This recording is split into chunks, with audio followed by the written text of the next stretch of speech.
Welcome back to the Everyday English Podcast, the place where we turn real-life conversations into clear, manageable lessons to help you find your voice in English. I am Sarah, and I am so happy you are joining us for another deep dive session. Today, we are tackling a topic that makes even native speakers nervous. We are going to the airport. Hi everyone, I am Mark, and Sarah, you are absolutely right. I love traveling, but I hate that moment when I get off the plane, I am tired, my eyes are red, and I see that long line for immigration and customs. My heart starts beating faster every single time. It is a universal feeling, Mark, but for our listeners who are learning English as a second language, that fear is double. You have already done the hard work of getting your visa, you went to the embassy, you did the interview, and you got the stamp in your passport. You might think the hard part is over. But it isn't, is it? No, it is not. A lot of people do not realize that the visa stamp in your passport is just a permission to travel to the airport.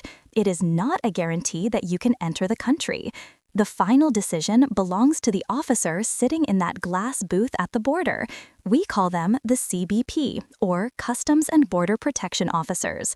And today, we are going to simulate that conversation so that when our listeners land in the US, or the UK, or Canada, they know exactly what to say. I think this is so important because after a 15-hour flight, your brain is not working perfectly. You might know the English vocabulary, but if you are tired and nervous, you might say the wrong thing. And saying the wrong thing to a border officer can lead to hours of questioning, or in the worst case, being sent home. Exactly. So our goal today is to practice the 5 most common questions you will hear at the border. We will look at the best answers, the dangerous words you must avoid, and then we will do a full simulation where you, the listener, can practice speaking out loud. Before we start, if you want to make sure you never miss a lesson that helps you live your life in English, please take a second to subscribe to the channel and click that notification bell. It really helps us keep making these long episodes for you. So Sarah, let's imagine we have just landed. We are standing in line, we walk up to the officer, we hand over our passport.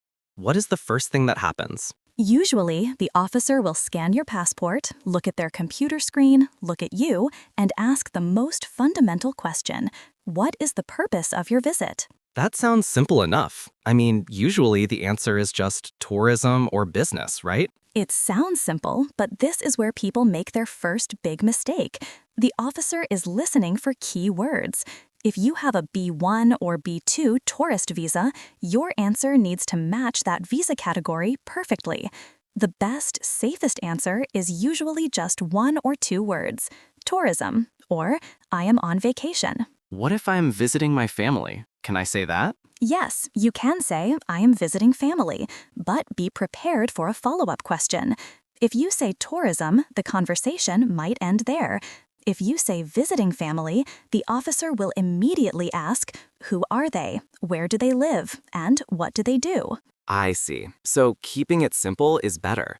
Now, Sarah, I know there is a specific word that gets a lot of people in trouble. We talked about this before the show. What is the one word you should never, ever use if you are on a tourist visa? The dangerous word is help. Help? That sounds like a nice word. In normal life, yes, but in the context of immigration, help sounds like work. Let me give you an example. Imagine you are visiting your sister who just had a baby. The officer asks, what is the purpose of your visit? And you say, I am here to help my sister with her new baby. That sounds very kind. To you and me, it is kind. To the officer, helping with a baby is a job. Nannies do that, babysitters do that. Even if your sister is not paying you money, you are performing a service that usually costs money. In the eyes of the law, that can be considered unauthorized work. Wow, I never thought about that.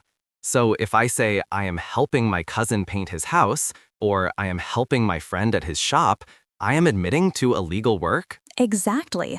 Even if no money changes hands, you are taking a job away from an American worker who could be paid to paint that house or watch that baby. So you must remove the word help from your vocabulary at the airport. Instead, you are visiting your sister to meet the new baby. You are spending time with your cousin. You are not helping, you are visiting. That is a subtle difference, but it is huge. Visiting is legal. Helping is suspicious. What about work-related terms? What if I need to check my email while I'm on vacation? This is the age of remote work, so this comes up a lot. If you are on a tourist visa, you cannot work. However, checking your email or taking a quick phone call is usually fine, but you should never say, "I will be working remotely." If the officer asks, "Will you be doing any business?" and you are on a tourist visa, the answer is no. You can say, "I am just here for leisure." Do not complicate it by explaining your remote work setup. So the golden rule for the purpose question is keep it short. Use words like tourism, vacation, sightseeing, or visiting family.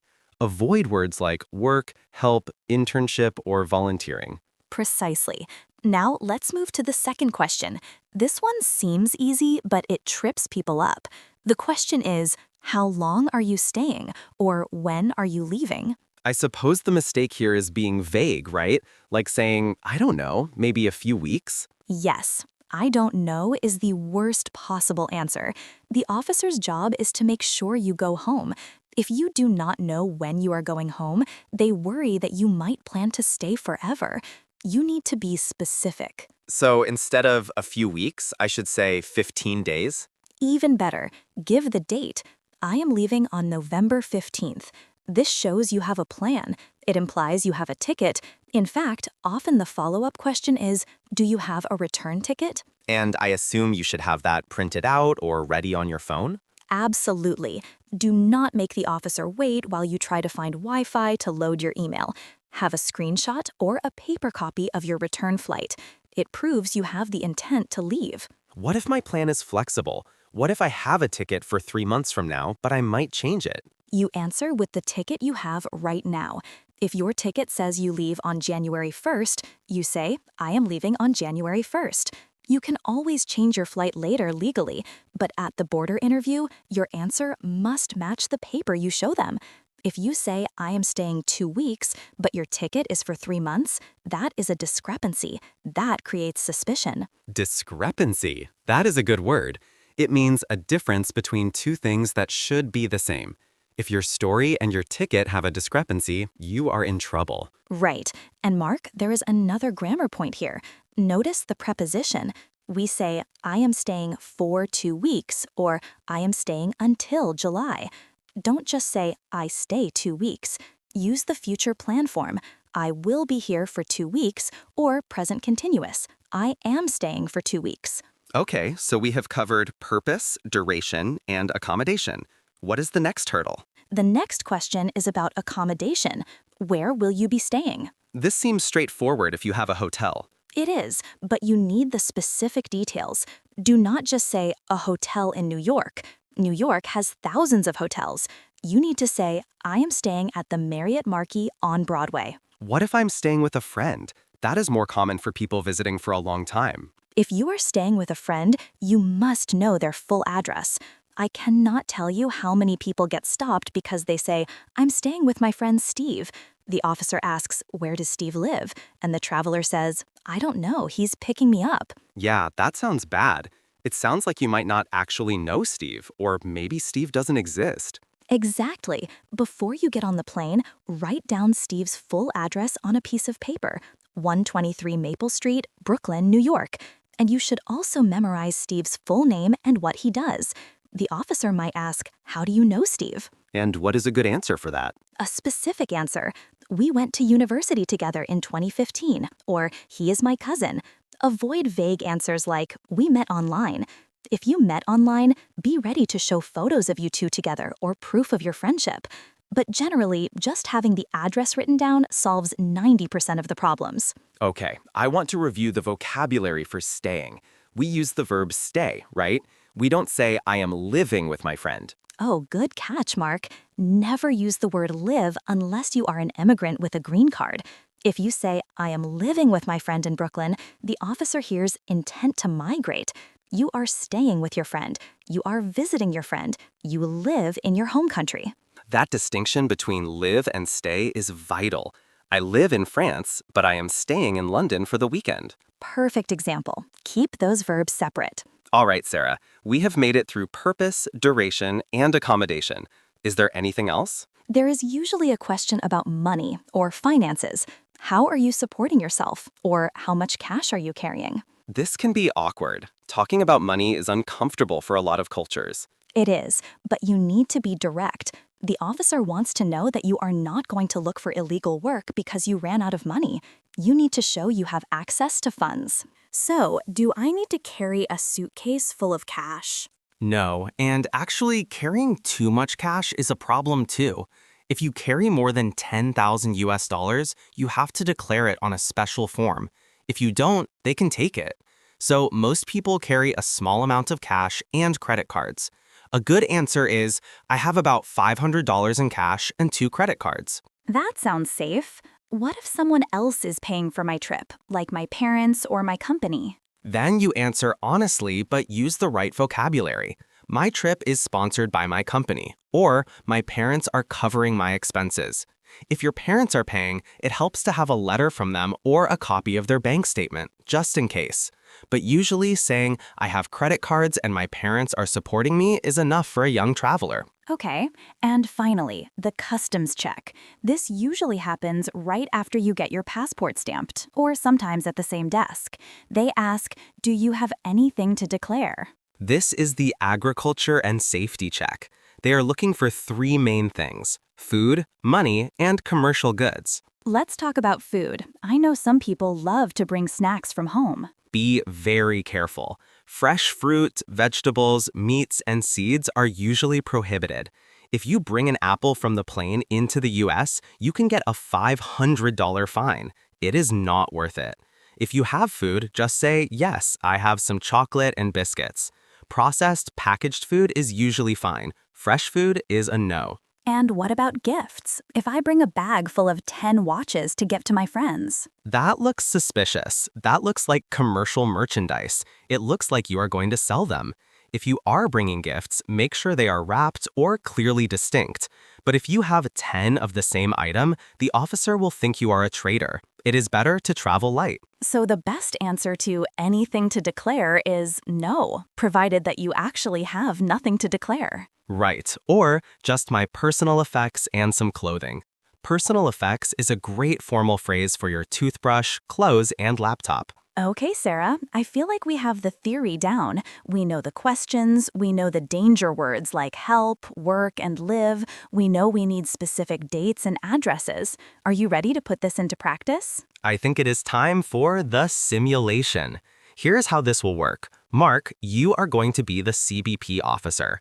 I want you to be a little bit strict. Not mean, but professional and serious, like they are in real life. I can do that. I will put on my uniform voice. And listeners, I want you to answer Mark out loud. I will leave a quiet space after Mark asks a question. You speak your answer. Then I will come in and give you a model answer, a perfect, safe example, and you can compare yours. Are you ready? Okay, let's set the scene. You have waited in line for 45 minutes. You are finally at the front. You walk up to the desk. I am looking at my computer. I wave you forward. Next. Go ahead and answer. Say hello. Good morning. Step 1 is just handing it over. You can say, here you go, or good morning, officer. Keep it brief. Good morning. Passport, please. What is the purpose of your visit to the United States today? Your turn. Remember the safe words. The model answer is, I am here for tourism, or I am on vacation for 2 weeks, or I am visiting family. Short and clear. Okay, and how long do you intend to stay? Answer with a specific time. The model answer is, I am staying for 14 days. I fly back on November 20th. Notice I gave the duration and the return date. I see. And where will you be staying? Give your address or hotel name. The model answer is, I am staying at the Sheraton Hotel on 7th Avenue. Or, I am staying with my friend at his apartment in Brooklyn. I have the address here if you need it. And what do you do for a living back in your home country? This is a surprise question. Tell him your job. The model answer is, I am a marketing manager for a software company. Or, I am a university student. It is important to show you have a life to return to. This is called ties to your home country. Do you have a return ticket? Say yes. The model answer is, yes, I do. Here's the confirmation on my phone. And how much currency are you carrying with you today? Be honest. The model answer is, I have about $300 in cash and my credit cards. Do you have any food items or agricultural products in your luggage? Answer carefully. The model answer is, no, nothing, or just some chocolate bars. All right, welcome to the United States. And that is the magic sound. Once you hear that stamp, you can breathe. That felt intense, even just role-playing it. I think the key there was the speed. The officer does not want a life story. They want data points: purpose, date, address, money. Exactly, Mark. It is a transaction. They are collecting data to verify your intent. If you give them the data clearly and quickly, they feel comfortable. If you hesitate or talk too much, they start to wonder why. I want to ask about one specific scenario that confuses people: the transit situation. What if I am just flying through the US to go to Mexico or Canada? That is a great question. The US is unique because even if you are just changing planes, you often have to go through immigration. In that case, when they ask, what is the purpose of your visit, you say, I am just transiting. Transiting. That is the key word. Yes, I am in transit to Mexico. My connecting flight is in 4 hours. That makes the interview very short. They just want to know you are leaving immediately.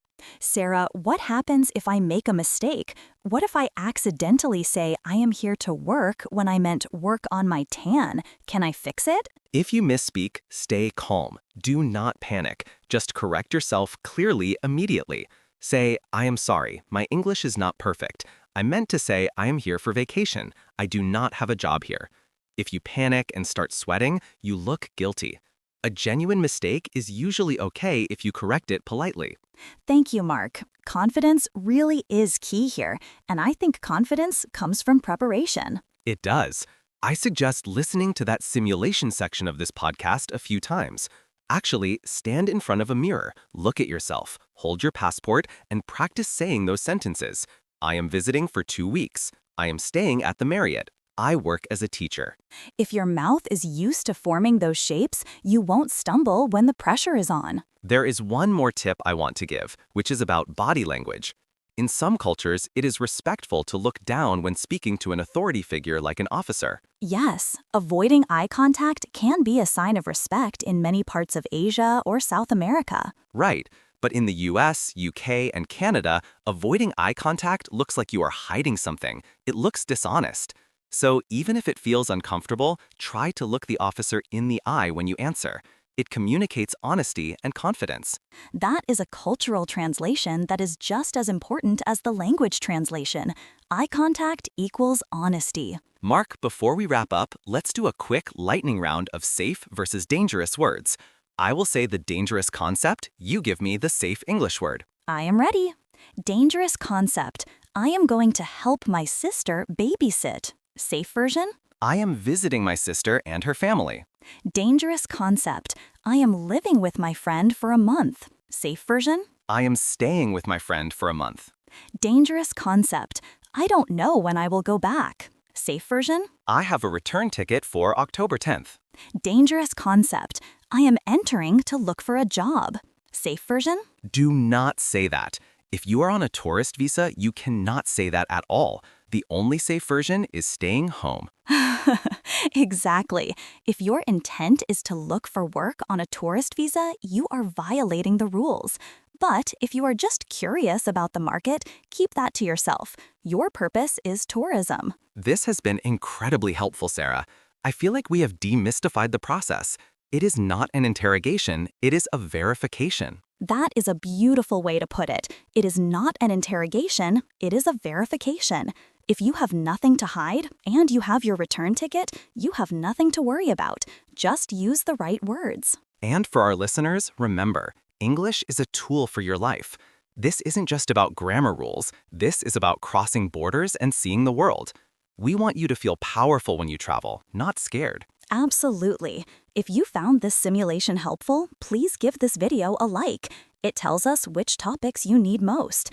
And tell us in the comments, have you ever had a scary experience at border control? What did they ask you? Sharing your story helps everyone else learn. Yes, read the comments section. There are often great real-life stories there. For your homework today, I want you to write down your border script. Write down your purpose, your exact dates, your accommodation address, and your job title.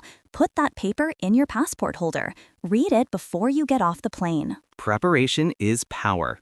Thank you so much for listening to the Everyday English Podcast. Keep practicing, keep shadowing, and we will see you in the next episode for another real-life conversation. Safe travels, everyone. Bye, everyone.